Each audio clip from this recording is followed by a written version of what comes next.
সুপ্রিয় শিক্ষার্থীবৃন্দ, আসসালামু আলাইকুম রহমতুল্লাহি বারাকাতুহু। আজকে আমি এইচএসসি ইংলিশ ফার্স্ট পেপারের উপর ভিত্তি করে ফার্স্ট পেপারের যে গ্রাফ চার্টের কিভাবে লিখতে হয় সেই সম্পর্কে একটি শ্রেণী পাঠদান করব, এবং সেই শ্রেণী পাঠদানটি যে আশা করি এসএসসি 2026, 27 এবং 2028 এর শিক্ষার্থীদের জন্য খুবই উপকার হবে। এবং এই টপিকসটা কিভাবে লিখতে হয় সেই সম্পর্কে আমি আহ, কিভাবে ধারাবাহিকভাবে আলোচনা করব।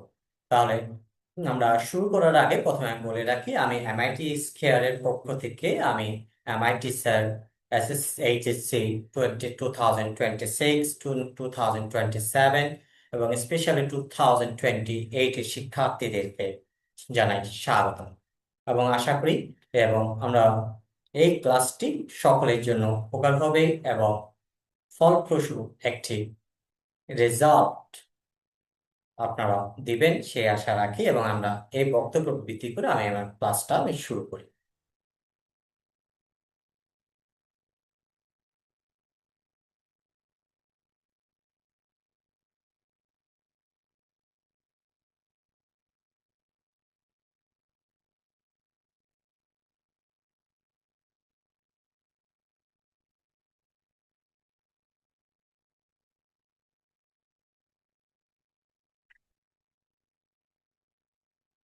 তো আপনারা যে স্ক্রিনে দেখছেন সেখানে দেখেন, বিশেষ করে এই চার্ট এটি অথবা গ্রাফ চার্ট, এই ক্লাসটি উপর যে আলোচনা হবে সেটা এইচএসসি 2026 এবং 2027 এবং 2028 এর শিক্ষার্থীদের জন্য উপযোগী করে তৈরি করা। এবং আজকের টপিকটা হচ্ছে describe the graph or chart, কিভাবে লিখতে হয়। এবং এবং এই চার্ট এবং গ্রাফ অথবা চার্ট কিভাবে লিখতে হয় সেটি যদি অ্যানালাইসিস করতে যাই কিংবা ডিসক্রাইব করতে যাই, সেক্ষেত্রে আমাদের একটি নির্দিষ্ট টপিকের উপর উপর আমাদের আলোচনা করতে হবে। এবং সেই টপিকসটা হচ্ছে হচ্ছে ময়মনসিংহ বোর্ডের 2023-তে আসা যে টপিক, সেটি হচ্ছে engagement of child labour in different sectors of its country from 2005 to 2016। এবং 2005 সাল থেকে 2016 সালের মধ্যে একটি নির্দিষ্ট বলা যেতে পারে এক্স কান্ট্রি বলতে এখানে বাংলাদেশ, ইন্ডিয়া, পাকিস্তান ও শ্রীলঙ্কা, যে কোনো একটি দেশে যে শিশুরা যে শ্রমে উদ্বুদ্ধ হয়েছে কিংবা জড়িত হয়েছে বিভিন্ন ক্ষেত্রে, সেটি সম্পর্কে এখানে আলোচনা করা হয়েছে। তাহলে আমরা শুরুতেই আমরা আহ, যে কিভাবে লিখতে হয় সেটি যদি জানতে চাই, তাহলে আমাদের প্রথমে আমাদের অ্যানালাইসিসে করতে গেলে আমাদের যে গ্রাফের উপর একটু তাকাতে হবে। তাহলে আমরা নেক্সট যে গ্রাফটা আছে সেই উম, এই চার্ট যেটি আছে সেটি সম্পর্কে দেখি।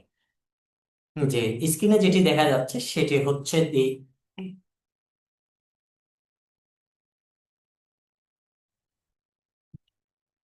যেটি দেখছেন সেটি হচ্ছে যে টপিক দেওয়া আছে, এবং যেটা আছে the graph shows the engagement of child labor in different sectors of its country from 2005 to 2016। এখানে বলা হচ্ছে যে টপিকসটা আছে সেটি হচ্ছে the engagement of child labor in different sectors of its country। X country বলতে আমরা আগে বলেছি যে এখানে যে কোনো একটি দেশের নাম বলে হতো, এখানে বসালে হয় বাংলাদেশ ওর ইন্ডিয়া ওর শ্রীলঙ্কা, যে যে দেশে ফ্রম, এখানে একটা নির্দিষ্ট টাইম দেওয়া আছে সেটা হচ্ছে 2005 থেকে 2016। তারপরে বলা হচ্ছে এই টপিকস এর উপর ভিত্তি করে আমাকে কি করতে হবে, সেখানে বলা হচ্ছে 150 ওয়ার্ডের এই গ্রাফটি আমাদের আহ, সন্নিবেশিত হয়ে প্যারাগ্রাফের আকারে আমাকে এই গ্রাফটি বর্ণনা করতে হবে। তারপর হচ্ছে you should highlight the main features, এখানে ফিচার্স বলতে অ্যাসপেক্টের কথা বলা আছে, বৈশিষ্ট্যের কথা বলা আছে, প্রধান যে বৈশিষ্ট্যগুলো সেখানে উপস্থাপন করা উচিত বলছে, এবং সামারাইজ, এবং এটা কি কি হয়েছে, বেড়েছে কোথায়, কমেছে কোথায়, এবং ফল ডাউন হয়েছে কিংবা আপ হয়েছে কিংবা ফল হয়েছে সেই সম্পর্কে আমাদের এখানে যে তথ্যগুলো আমরা পাবো সেই অ্যানালাইসিস উপর ভিত্তি করে, এবং যে চার্টটি দেওয়া আছে সেই চার্ট যে পার্সেন্টেজ আকারে 2005-এ কি হয়েছিল, 2012-এ কি হয়েছিল, 2016-এ কি হয়েছিল, এবং তারা তিনটি ক্ষেত্র বলেছে, একটি হচ্ছে এগ্রিকালচার, তারপর হচ্ছে ইন্ডাস্ট্রি, তারপর হচ্ছে সার্ভিস। এই তিনটি খাতে কিভাবে শিশুরা শ্রমে অনুপ্রাণিত হয়েছে কিংবা যুক্ত হয়েছে সেই সম্পর্কে আমরা পার্সেন্টেজ আকারে এখানে অ্যানালাইসিস করব। এবং এই যে চার্ট, এটা চার্ট অথবা গ্রাফ লিখতে গেলেই আমাকে যে চারটি বিষয় জানতে হবে, এবং সেই চারটি বিষয়টা হচ্ছে, সেটা হচ্ছে প্রথমে আমরা যে বিষয়টি সেটা হচ্ছে ইন্ট্রোডাকশন, তারপরে হচ্ছে ওভারভিউ, তারপরে হচ্ছে ডেটা অ্যান্ড কম্প্যারিজন, তারপরে হচ্ছে কনক্লুশন। কনক্লুশন তারপরে আমার যে বিষয়টি জানতে হবে সেটা হচ্ছে ইন্ট্রোডাকশন কিভাবে লিখতে হয়, ওভারভিউ কিভাবে লিখতে হয়, ডেটা অ্যান্ড কম্প্যারিজন কিভাবে লিখতে হয়, কনক্লুশন কিভাবে লিখতে হয়, সেই সম্পর্কে আমরা একটু ধারণা পেতে পারি, কিংবা আমরা একটু ধারণা দিই, একটু দেখেন। ইন্ট্রোডাকশনের ক্ষেত্রে আমরা প্রথমে আমি যে কাজটি করতে হবে সেটা হচ্ছে যে টপিকসটা দেওয়া আছে প্রশ্নের মধ্যে, যেমন বলা হচ্ছে the graph shows the engagement. এখানে গ্রাফ এটা হতে পারে, চার্ট হতে পারে, কিংবা টেবল হতে পারে, সেক্ষেত্রে কিংবা ফিগার হতে পারে, কিংবা ডায়াগ্রাম হতে পারে, সেটা উল্লেখ করতে হবে।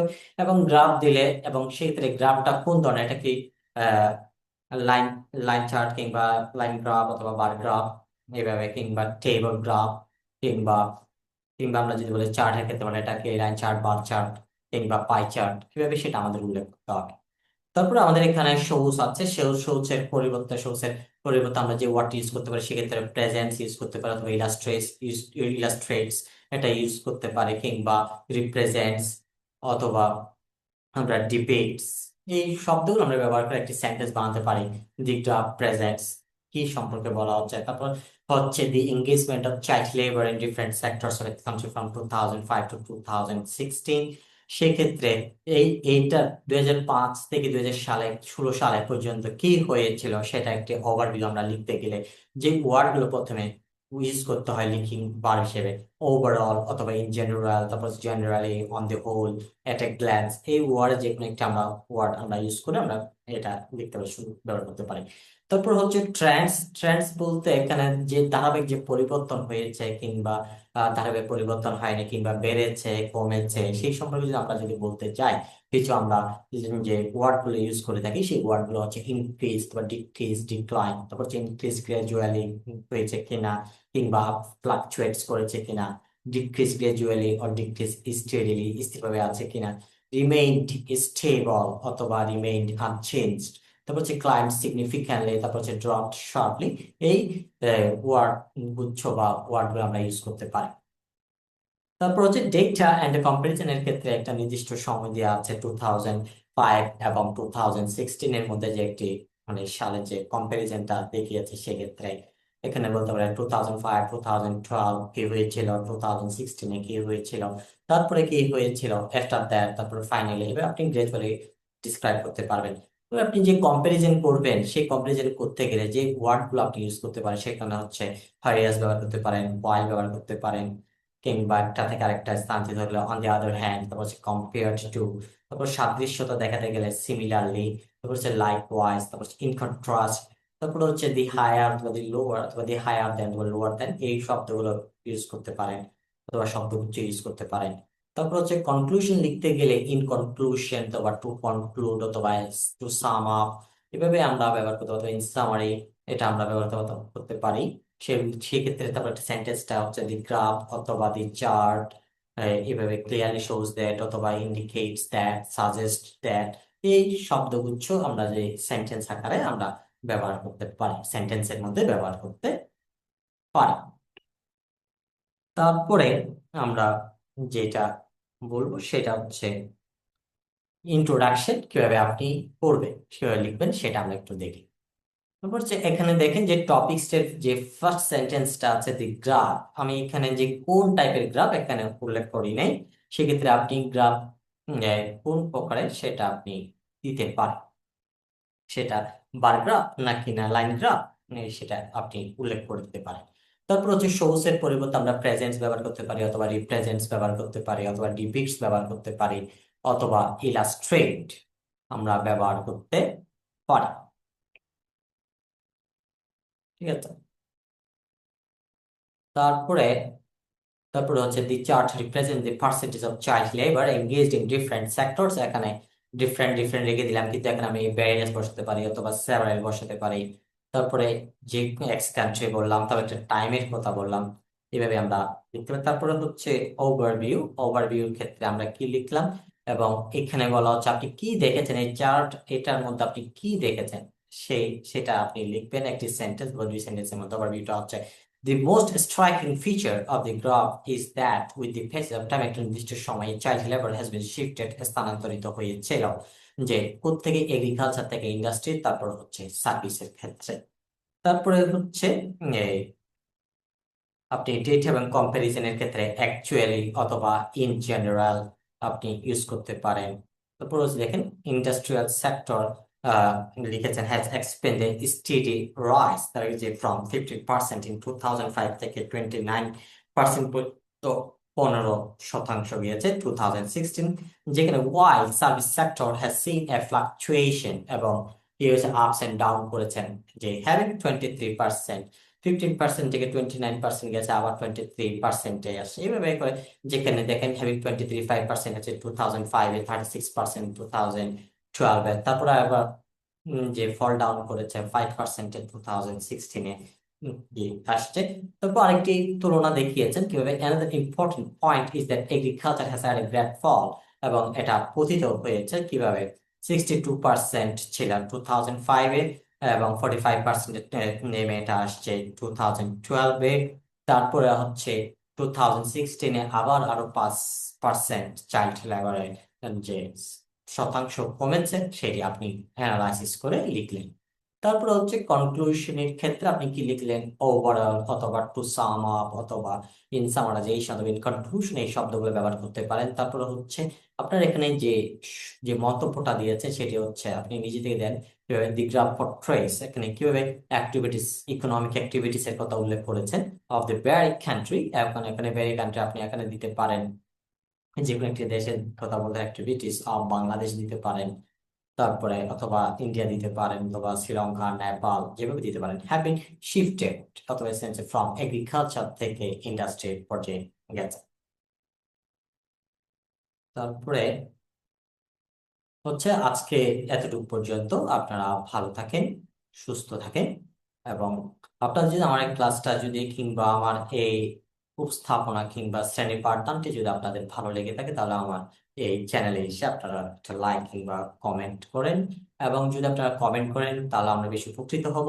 আপনাদের যে চাওয়া এবং পাওয়া কি সন্নিবেশে আসলে মিল আছে কিনা সেটা আমরা বুঝতে পারবো, এবং এবং আমার কি ভুল আছে কিংবা আমার আমার কিভাবে পরিশুদ্ধ হতে হবে, আমার ভুল থেকে কিভাবে আমি সঠিক পথে আসবো, সেটি সম্পর্কে আমার একটি ধারণা তৈরি হবে।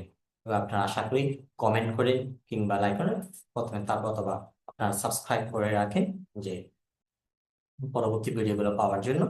ধন্যবাদ সবাইকে। আজকে এতটুকু পর্যন্ত, ভালো থাকেন।